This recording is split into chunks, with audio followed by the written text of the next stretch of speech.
APS-C কেলেংকাৰীৰ ক্ষেত্ৰত যে তৰুণ গগৈ ডাঙৰীয়াৰ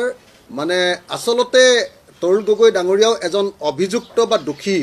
এটো মই মনেৰে বিশ্বাস কৰোঁ কাৰণ ৰাকেশ পালৰ নিচিনা এনেকৈ 2 নম্বৰী মানুহ এজনক মানে 2 নম্বৰী আৰু কোৱালিটিজন থকা মানুহ এজনক এপিএসসিৰ চেয়াৰম্যান পটাৰ কথাটোৱে 2 নম্বৰী আছিল গতিকে মই মনে মনে বিশ্বাস কৰোঁ যে তৰুণ গগৈ ডাঙৰীয়াই এই গোটেই কেলেংকাৰীৰ খলনায়কবিলাকৰ ভিতৰত তৰুণ গগৈ ডাঙৰীয়া নিজেও এজন এটো মই বিশ্বাস কৰোঁ কিন্তু মই তাতকৈ ডাঙৰকৈ বেছি বিশ্বাস কৰোঁ যে তৰুণ গগৈ ডাঙৰীয়াতকৈ এপিএসসিৰ আসল খলনায়ক যিজন ৰাকেশ পালক ৰক্ষণাবেক্ষণ দিয়া ৰাকেশ পালৰ পৰা টকা লোৱা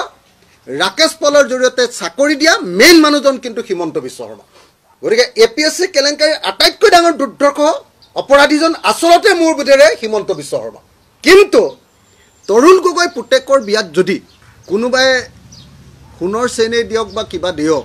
হেতুৰ কাৰণে গৌৰৱ গগৈক দুখী কৰিব পাৰি জানো কওকচোন এইবিলাক টানিহে আনিছে আৰু হেতুটো লিখিবই নালাগে আসলতে এটো তাৰমানে এই আমাৰ কথাবিলাক যে আমাক যে টানি আনিছে কোনোবাই 3 লাখ টকা লৈছে বুলি কৈছে মোৰ নামটো যে তাত সংগৰি দিছে এইবিলাকতো পলিটিক্স তাত সমুজ্জ্বল ভট্টাচাৰ্যৰ নামটো সংগৰে নাই আকৌ বিপ্লৱ শৰ্মাই ইয়াতো পলিটিক্স আছে হিমন্ত বিশ্ব শৰ্মাৰ নামটো ভৰোৱা নাই ভট্টাচাৰ্য আৰু শৰ্মাৰ নামটো ভৰোৱা নাই বিপ্লৱ শৰ্মাই গৌৰৱ গগৈ আৰু অখিল গগৈৰ নামটো ক'বাত এনেকৈ ক'বাত লগাই থৈ দিছে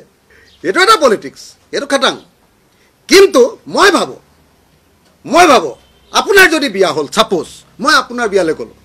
মই আপোনাৰ বিয়াত কিবা এটা উপহাৰ দিলোঁ হয়নে ধৰক মই টকা 10,000 দিলোঁ তাৰ যদি মই কেলেংকাৰীত ফচোঁ তেতিয়াহ'লে যদি মই কওঁ যে আপোনাৰ বিয়াত মই টকা 10,000